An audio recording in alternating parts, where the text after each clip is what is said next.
Igreja, estou muito feliz, muito contente. Deus colocará sempre em meu coração estar pregando a doutrina, as verdades de Deus. E tem cultos como hoje que eu gosto de frisar isso com mais intensidade. Amém? Pega aí o seu exemplar das Escrituras. Já estou aqui de posse da palavra de Deus. Amém? Abra Novo Testamento, livro 1 Timóteo, capítulo 6, ou melhor dizendo, capítulo 4, verso 6. Amém? Diz assim a palavra de Deus. A epígrafe em cima fala: fidelidade e diligência no ministério. Verso 6. Propondo estas coisas aos irmãos, serás bons ministros de Jesus Cristo, criado com as palavras de fé e da boa doutrina que tens seguido. Segunda vez. Propondo estas coisas aos irmãos, serás bons ministros de Jesus Cristo, criado com as palavras da fé e da boa doutrina que tens seguido. A primeira vez em nome do Pai, a segunda em nome do Filho, agora vamos repetir a terceira vez em nome do Espírito Santo, carregado de Deus. Amém? Propondo estas coisas aos irmãos, serás bom ministro de Jesus Cristo, criado com as palavras da fé e da boa doutrina que tens seguido. Amém? É forte, igreja, tá vendo?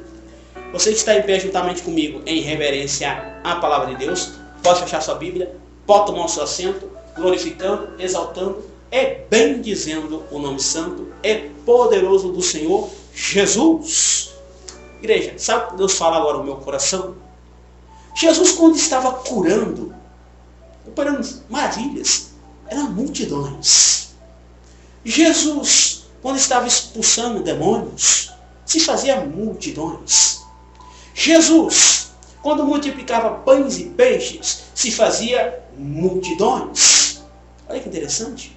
Jesus, por sua vez, quando ia debater questões doutrinárias com o sistema religioso que se fazia caído e falho, se fazia multidões. Olha que interessante. Olha o que Deus está falando ao meu coração. Prego com base em revelação.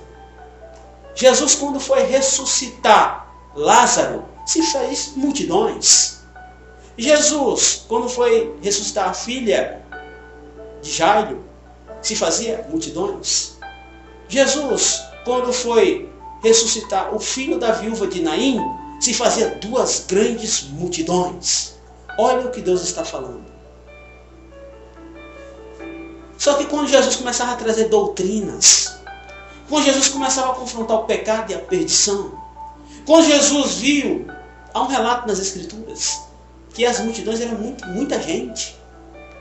Jesus percebeu que estavam seguindo ele em função daquilo que ele podia fazer, em função daquilo que ele podia produzir. Jesus, por sua vez, subiu no alto do monte e Jesus começou a trazer, olha, igreja, Jesus começou a trazer a graça. Jesus começou a ensinar eles a serem humildes e simples. Jesus começou a trazer doutrinas.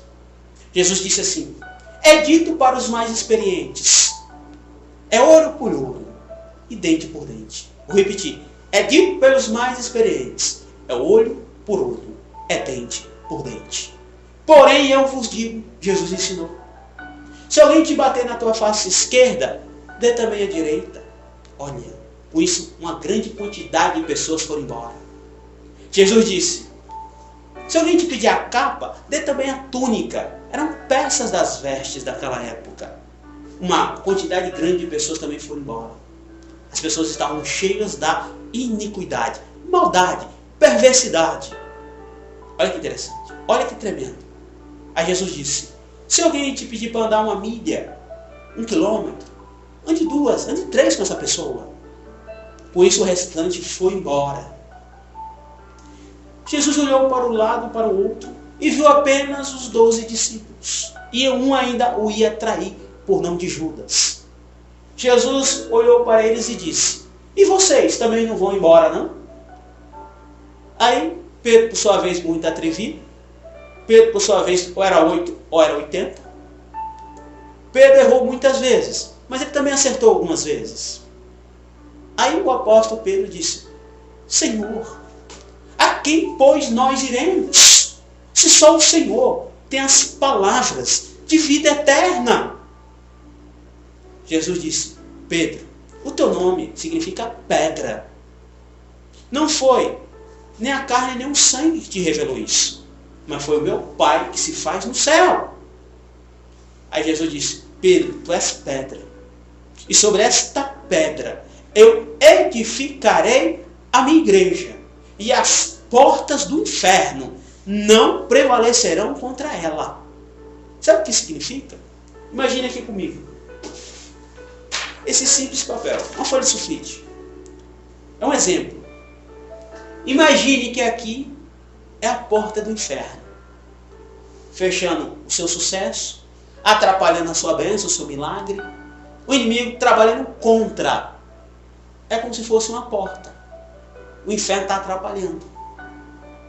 Quando eu e você somos igreja, que vivemos na sã doutrina, nas leis de Deus, na verdade que é Jesus, quando eu e você vai de encontro a essa porta, ela se desfaz, porque eu e você somos igreja. As portas do inferno não prevalecerão contra a minha igreja. Jesus ensinou a Pedro e aos discípulos. Olha que interessante, olha que tremendo. E Jesus trazia doutrinas, Jesus trazia ensinamentos. E não somente Jesus trazia esses ensinamentos. Nós bem sabemos, igreja, que grandes homens, fundadores de grandes ministérios, homens inspirados pelo Espírito Santo, trouxeram também doutrinas reveladas pelo Espírito Santo. Igreja, a Bíblia, a palavra de Deus, cuida da nossa alimentação. Você sabia disso? Um homem de Deus, a mulher de Deus não deve se alimentar com carne suína, carne de porco. Deus em sua palavra ensina a não consumir em função das doenças que você pode vir adquirir. Deus se preocupa com a nossa saúde, querido ouvinte da palavra de Deus. A carne de porco pode ter vírus, bactérias e te causar doenças, te deixar muitas das vezes à beira da morte ou até mesmo a morte. Então Deus na sua palavra, Ele ensina a não consumir. Existem diversos outros tipos de mistura, peixe, frango, carne bovina e etc. Então caia fora da carne suína, carne de porco. Deus, Ele cuida do nosso exterior. Nós somos morada do Espírito Santo. Nós somos templo de Deus, igreja de Deus, congregação de Deus, catedral do Deus vivo.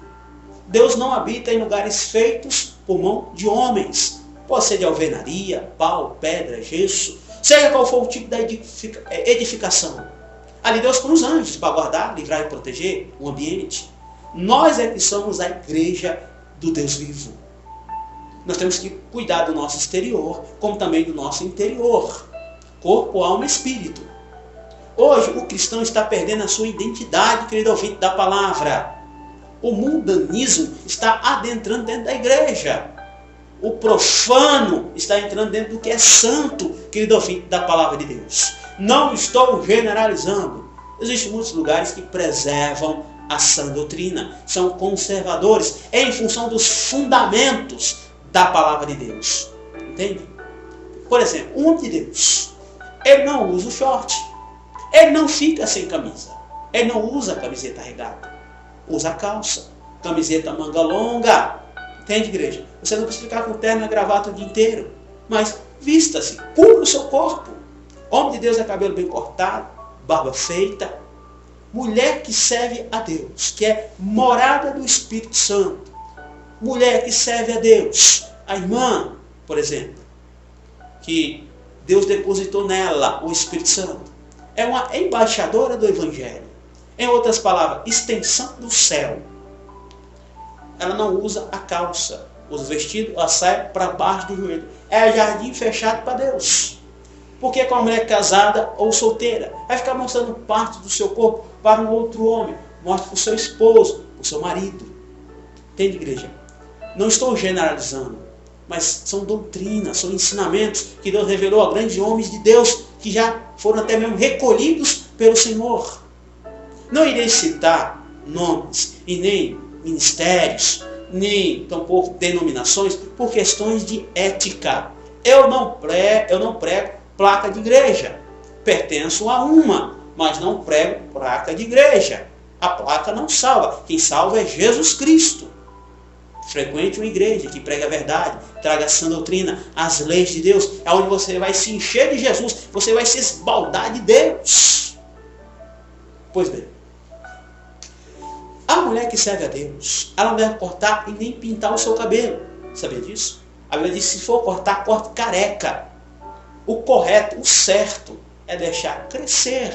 Não use química, não pinte ele. Deus vai te dar estratégia, formas, para ele ficar bonito, grande na presença de Deus. E isso agrada ao Senhor. Tudo isso que está sendo dito aqui da parte de Deus, é para você se aproximar dele, ou agradando com as suas libertações, com as suas conversões para ele. Deus existe, como também o inimigo das nossas almas existe. Como o inferno existe, o céu também existe. É de verdade. Jesus em todo o tempo agradava a Deus. Igreja, isso que estou dizendo aqui era bem dito e bem difundido lá atrás. Já nos dias de hoje são poucos que falam acerca disso. E é uma grande verdade, algo que nos aproxima de Deus. Você sabia que a verdade que Jesus ensina, a sã doutrina, as leis de Deus, tem um grande peso na balança para o que diz respeito à salvação e vida eterna? Porque você estará sendo moldado e transformado pelo poder de Deus. Pois bem, igreja, olha, algo importante também a dizer. Nós cristãos que damos continuidade a esse legado, essa grande tradição que veio através de Jesus e dos apóstolos, nós não somos extremistas e nem tampouco radicais. Entende? Por que eu digo isso? Por exemplo, a mulher pode fazer a sua higiene, o homem também fazer a sua higiene. Entende? Quando nós falamos em vaidade, é aquilo que leva ao extremo. Sabe, tem coisas que são ao extremo. E nós não somos extremistas. Tudo que está sendo dito é bem ilustrado. Entende? A vaidade é aquilo que eu citei. A nudez é isso que eu citei. Você pode fazer a sua higiene, a sua limpeza. Entende, igreja?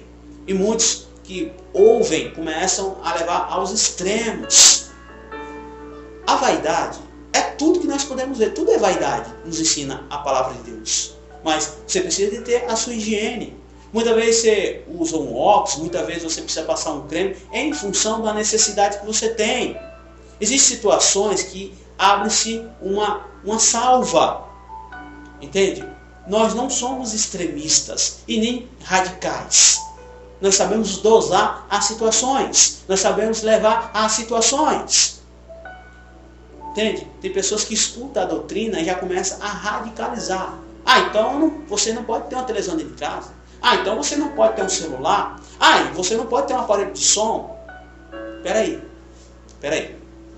Nós não somos radicais. Nós não somos extremistas. Eu posso ter uma televisão dentro da minha casa. Ali eu vou passar conteúdo cristão, evangélico, pentecostal, uma pregação, um louvor. Posso ter meu celular, até mesmo para trabalhar. Vou passar ali, se for utilizar para trabalho, ou então para muitas vezes ouvir um louvor, uma pregação, um aparelho de som da mesma forma. Entende? Tem pessoas que já levam para o outro lado, pensando que nós somos extremistas, radicais. E nós não somos, em hipótese alguma.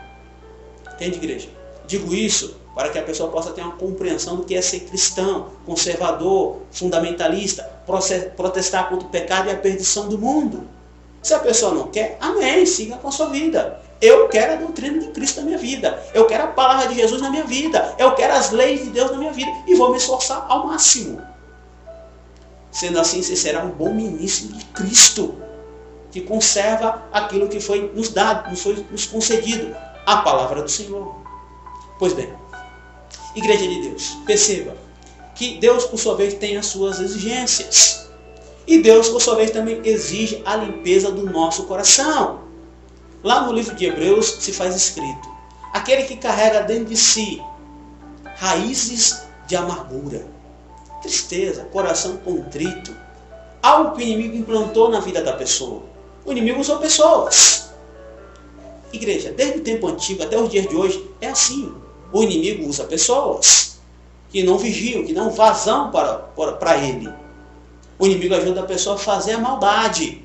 Só que ele não ajuda a esconder. Tudo no seu determinado tempo vai vir à tona. E calçando isso, acarretando, puxando tudo isso, os juízos de Deus. Você não pode se deixar abater. A ferramenta que o inimigo utilizou contra você, você tem que usar o poder de Deus para quebrar esse mal, para desfazer esse mal. Libere o perdão, peça perdão. Não leve as coisas a ferro e fogo. Tire essa amargura do seu coração. Muitas vezes é uma rapina, são comichões nos seus ouvidos. Se você precisa se desapegar, se desprender dessas coisas que o inimigo pode estar querendo colocar na sua vida. Depressão, perturbações, problemas até mesmo psicológicos. Igreja, Deus, Ele não tem o culpado por inocente e nem o inocente por culpado. A balança de Deus não é um peso para duas medidas. Aquilo que foi feito contra você, um dia vai ter a paga. A Bíblia fala que a vingança não pertence ao ser humano. A vingança pertence a Deus. No tempo certo, na hora certa, os juízos de Deus vai vir de encontro a essa pessoa. Você sabia disso? A Bíblia nos ensina a vencer o mal com o bem. A Bíblia diz que alguém fez algo ruim, faça o bem para essa pessoa. Você estará amontoando brasas vivas sobre a cabeça dessa pessoa. Olha, é um simbolismo que a Bíblia fala. Se você pegar uma brasa real mesmo e colocar na cabeça de alguém, vai queimar, a pessoa vai pôr a mão na cabeça. E quando você faz o bem para aquele que te faz o mal, uma hora a consciência dessa pessoa vai pesar. Os juízos, os decretos de Deus, a palavra de Deus vai cobrar essa pessoa. Então deixa Deus tratar. Não põe as suas mãos, não queira resolver na força do seu braço. Deixe com Deus. Limpe o seu coração. Você sabia como fazer para identificar alguém que tem essas raízes de amargura? É fácil de saber.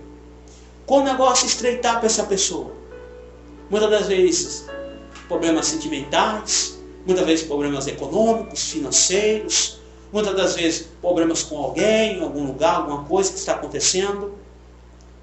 Quando a pessoa tem raízes de amargura, quando o negócio apertar, que aquela situação difícil entrar na vida da pessoa, se a pessoa tiver raízes de amargura, o negócio vira uma árvore.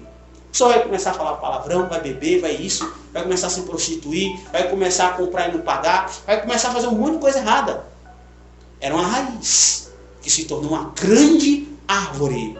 E o que regou isso foi as lutas, as provas, as adversidades que vieram ao encontro dessa pessoa. Por isso que é importante você se limpar por dentro. É a limpeza interior.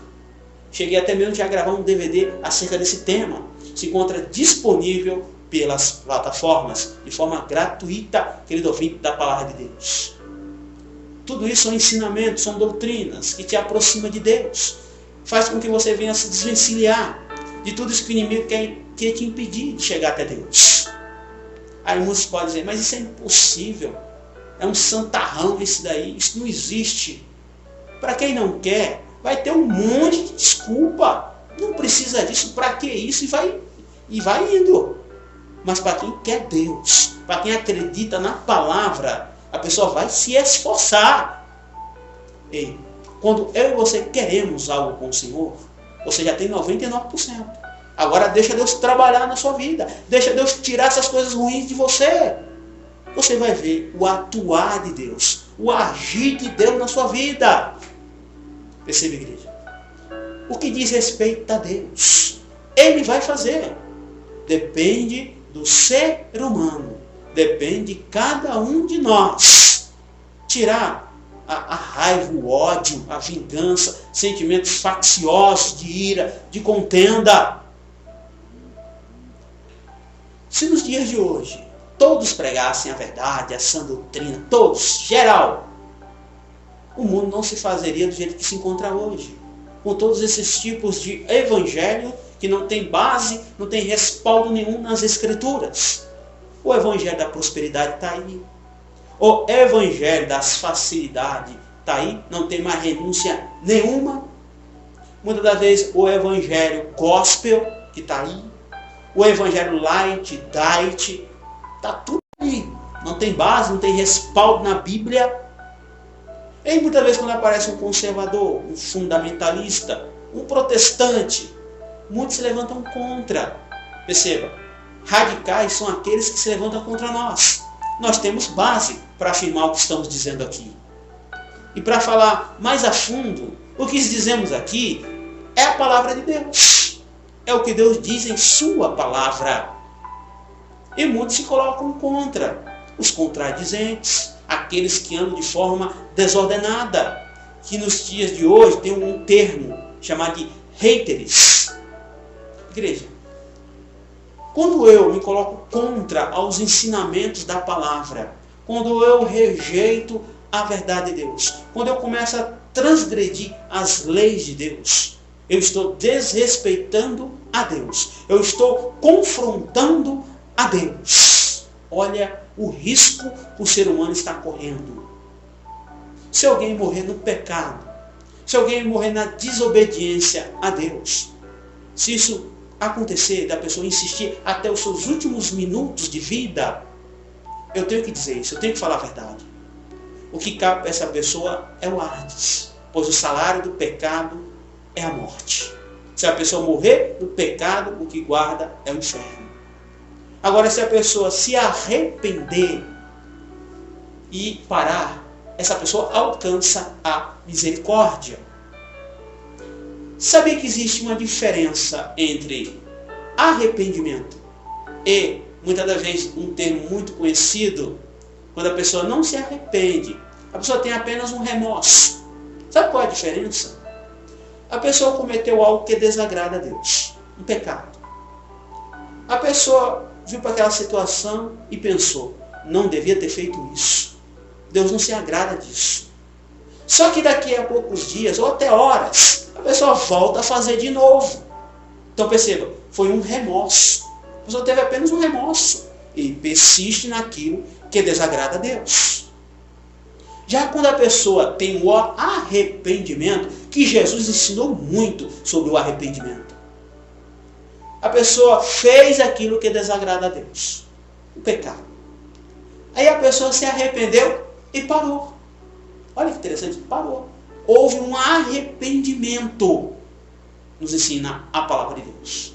A Bíblia diz que há um poder enrustido, acoplado no arrependimento, que alcança a misericórdia de Deus.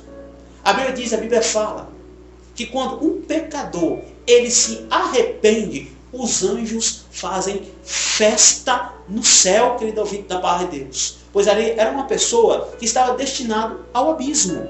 Mas em função de se arrepender e de parar e de se voltar para Deus, esta alma alcança a misericórdia. Os anjos fazem festa no céu.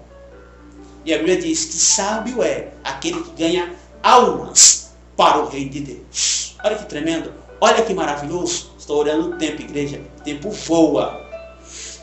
Igreja, existem diversas doutrinas, diversos ensinamentos na palavra que nos destinam para perto do Senhor. E precisa ser dito, precisa ser falado. O que adianta a pessoa trazer uma mensagem extremamente positiva? Dá um psicológico na pessoa. Usa palavras persuasivas. Passa mel na pessoa. Põe a pessoa no pedestal. Fica massageando o ego da pessoa. Mas não aponta aquilo que vai condenar o seu próximo. Algo interessante a dizer. Perceba, eu estou apontando diversas brechas que a pessoa pode dar. Onde o inimigo pode entrar na vida da pessoa. Apontando. Quando você olha para a sua mão, quando você aponta, tem 3 dedos voltando para você. Olha que interessante. Então, quando você fala, você também tem que se aprumar. Você também tem que se endireitar. Você tem que viver no concerto com Deus. Igreja, nos dias de hoje, as pessoas julgam muito e até mesmo condenam. Eu aqui não estou condenando ninguém, como também não estou absolvendo ninguém. Eu estou fazendo uso da palavra de Deus, aquilo que ele disse, aquilo que ele fala nas Escrituras. Um pregador, aquele que faz menção dos textos sagrados. Igreja, se eu estou num lugar, se eu não quero, se eu não aceito, eu saio. vou procurar aquilo que me agrada. Eu, particularmente, me agrado por demais nas doutrinas. Eu gosto da verdade de Deus, porque eu sei que Deus está me chamando para perto dele. Sempre que a Bíblia diz, a Bíblia fala, para não desprezar a doutrina, as repreensões de Deus, até mesmo o castigo de Deus, não podemos desprezar. É o amor de Deus. Quando nós ouvimos as doutrinas, as repreensões, Deus nos atraindo para Ele. É o amor de Deus. Nos dias de hoje, isso está sendo um pouco dito, um pouco falado. Eu falo de mim mesmo agora, da minha pessoa. Eu prefiro ouvir uma mensagem de doutrina. Eu prefiro ouvir uma mensagem de disciplina da parte de Deus, do que ficar ouvindo palavras positivas, persuasivas. Por quê? Eu bem sei que quando Deus está puxando a nossa orelha, quando Deus está nos repreendendo, Ele está dizendo, eu sou seu pai. Perceba, qual é o pai que não repreende o seu filho? Qual é o pai que não disciplina o seu filho? Qual é o pai que não corrige o seu filho? Com Deus não é diferente. Ele está sempre disciplinando o seu povo. Se você examinar as Escrituras, você vai ver isso, de Gênesis a Apocalipse. Então, quando eu estou ouvindo uma palavra dura da parte de Deus, eu sei que Ele está usando de amor para comigo. Eu sei que Ele está me atraindo para a presença dEle. Muitos, mas eu queria ouvir que Jesus está me dando um carro. Eu queria ouvir que Deus está me dando, muitas vezes, um emprego de 5 mil reais. Deus pode fazer? Pode. Você precisa saber se Ele realmente está falando. Ou se é alguém que está aí, de engano. Dando profetada de todo tamanho, reveladura de todo jeito. Hoje está assim pelas plataformas. Deus não está dizendo nada, mas a pessoa está dizendo o que Deus disse. Você sabia que há uma grande responsabilidade em dizer, assim diz o Senhor? Eis que eu te digo, eis que eu te falo? Há uma grande responsabilidade nisso. Se Deus não estiver falando, a pessoa está mentindo. Olha que sujeira, olha que coisa feia. Olha que pecado tremendo. Para Deus usar alguém, primeiro, você tem que ter vida com Deus. Segundo, você tem que viver segundo os preceitos e as ordenanças do Todo-Poderoso. Aí muitos podem dizer, mas Deus não falou através de uma jumenta? Sim. Mas por que Deus não pode falar através de mim? Ei, ali foi uma exceção. Ali Deus falou através de uma jumenta. Falou. Mas para Deus falar, conforme nós estamos vendo pelas plataformas, não é desse jeito não. São pessoas que muitas das vezes estão na carne. Muitas vezes a pessoa está até mesmo com coisas ocultas na sua vida. Querendo status, fama, seguidores, algo desse tipo. Não caia nesses enganos. Aí você pode falar, então Deus não fala na terra mais? Deus fala sim, com certeza. No começo desse culto até agora Deus está falando. Muitos não estão percebendo. É nas suas leis, nas suas doutrinas que você vai achar Ele. Deus usa profeta na terra ainda? Sim, mas são poucos, querido ouvinte da palavra. Você abre aí o Face, YouTube, qualquer coisa por aí, é um monte. A pessoa, você olha a vida da pessoa, não tem doutrina, não tem nada. Tome cuidado, querido ouvinte da palavra de Deus. A apostasia está em altos níveis. A iniquidade chegou em altos níveis. O engano está na terra. Quantos por aí dão um carro, um pagamento, um bem material? Não caia nessas ciladas. Em nome de Jesus, abre os teus olhos. A Bíblia diz, a Bíblia fala, de graça recebeste e de graça dai. Se alguém querer ajudar, amém, foi porque Deus tocou no coração. Faça voto, é de Deus, mas não com esses valores exorbitantes que tem aí. É de Deus dizimar? Sim. E tem uns aí que pedem trízimo do dinheiro da pessoa. Tome cuidado, vigie na terra. Amém? Igreja, meu tempo já se foi. Estarei agora fazendo a segunda oração. Tinha muito mais para falar, querido filho da palavra de Deus. Nós estamos vendo um tempo. São lobos em pele de cordeiro. A Bíblia chama de mercenários. Jesus falou sobre isso. Amém? Oramos, pois, ao Senhor. Eterno Deus, eterno Pai. Senhor, estou muito feliz em ouvir a tua doutrina. Estou propagando pelos meios de comunicação. Pai, agora, Pai, libertando, convertendo, batizando com o Espírito Santo. Pai, levando saúde para esta pessoa que me vê e me ouve pelas plataformas e também para os seus familiares. Pai, em teu nome, abra portas de emprego para essa pessoa que me vê e me ouve e para os seus familiares. Ajuda esse comerciante, esse microempresário. Pai, nesta hora vai restaurando a vida sentimental, conjugal e familiar dessa pessoa que me vê e me ouve pelas plataformas. Pai, em teu nome, vai repreendendo agora toda a fúria do inimigo das nossas almas. Saia todo mal, em nome de Jesus, o Cristo. Igreja, peço que esteja compartilhando essas orações, essas pregações. Pode deixar os pedidos de oração, passo recolhendo pelas plataformas. Amém? Quero agradecer você que me acompanha pelos meios de comunicação. Grande é a sua vitória. Amém? Estou enxugando que o meu tempo está assim, meu querido ouvinte, na palavra de Deus. Amém? Igreja, eu vou ficando por aqui. A paz do nosso Senhor e Salvador Jesus lá de Nazaré. Amém? Grande é as nossas vitórias em Cristo, o Salvador. Amém?